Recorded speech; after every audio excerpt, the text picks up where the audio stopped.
Hello बच्चों, आज हम लेकर आ गए हैं क्लास 10 के चैप्टर 6 ट्राइंगल्स का क्वेश्चन नंबर 5। तो चलिए इसको सॉल्व करते हैं।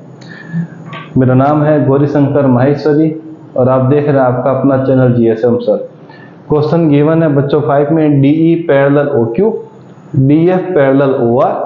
तो हमें 100 प्रूफ करना है so that EF parallel QR. Diagram given है।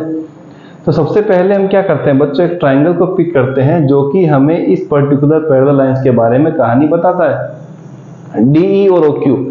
तो ये रहा डीई और ये रहा ओक्यू। मतलब अगर हम ये वाला ट्राइंगल लेके चलें पीओक्यू वाला, तो इन दोनों में ये चीजें आ जाती है, इस ट्राइंगल के अंदर दोनों चीजें आ जाती है। तो लेते हैं हम ट्राइंगल, इन ट्राइंगल पीओक्यू हमें गिवन है डीई पैरेलल ओक्यू। लिख देता हूं गिवन। चलिए ठीक है। अब हमें करना है, जब पैरेलल गिवन हो तो हमें लेनी पड़ती है थेलस थ्योरम या बेसिक प्रोपोर्शनैलिटी थ्योरम, दोनों एक ही चीज है। यूजिंग थेलस थ्योरम क्या होगा बच्चों, जब हम थेलस थ्योरम अप्लाई करते हैं तो हमें रेशियो मिलते हैं एक साइड के, वो दूसरी साइड के रेशियो के इक्वल हो जाते हैं। तो P से आएंगे E तक, PE divided by EQ। Okay sir. यहां जाएंगे P से D, PD, और लास्ट में आ जाएंगे बच्चों D से O तक, और इसको दे देते हैं नंबर 1। यहां पर हमारा काम हो गया। अब आते हैं दूसरे वाले पैरेलल साइड पर, देख रहे हैं DF, ये रहा DF, OR ये रहा OR। ये वाला ट्राइंगल कहीं ना कहीं आ गया, तो हम लिखते हैं इन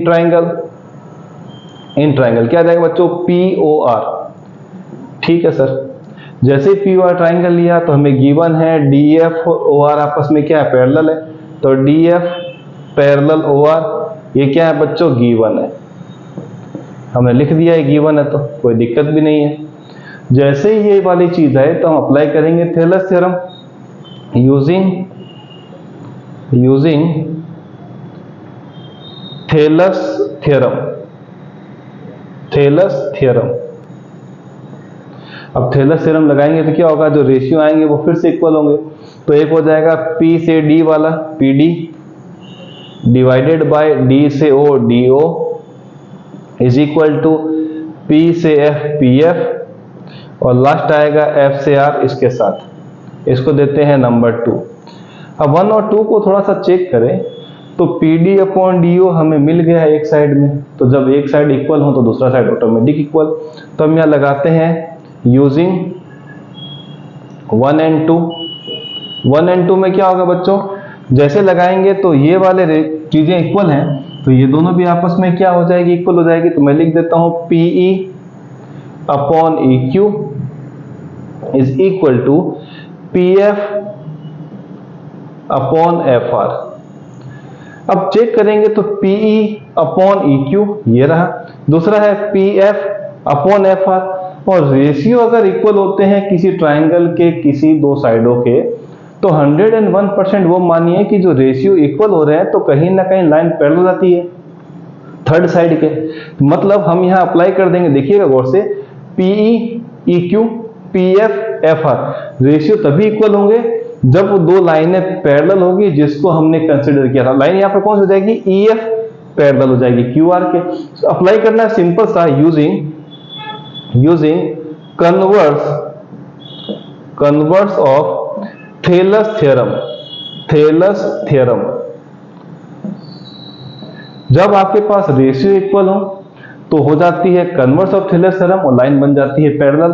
और जब आपके पास पैरेलल लाइन गिवन हो और रेशियो निकालना हो तो अप्लाई करनी पड़ती है सिर्फ और सिर्फ थेलस थ्योरम। जैसे ये चीज आई तो बच्चों ये लाइनें क्या हो जाएगी, आपस में पैरेलल। तो मैं लिख देता हूं E से F जाएंगे, लाइन जो है वो किसके पैरेलल जाएगी बच्चों, QR के। और यही हमें प्रूफ करना था क्वेश्चन में, हेंस प्रूव्ड। क्वेश्चन को थोड़ा सा समझ के चलना है। जब हमें पैरेलल साइड गिवन हो तो रेशियो आ जाते हैं, और जब आपके पास रेशियो आए तो लाइन क्या आ जाती है बच्चों, पैरेलल। वो होती है कन्वर्स से, और ये हो जाती है सीधी थेलस थ्योरम से। तो बेहतरीन क्वेश्चन, तो जरूर इसकी प्रैक्टिस कीजिएगा। मिलेंगे नेक्स्ट क्वेश्चन के साथ, तब तक टेक केयर एंड बाय।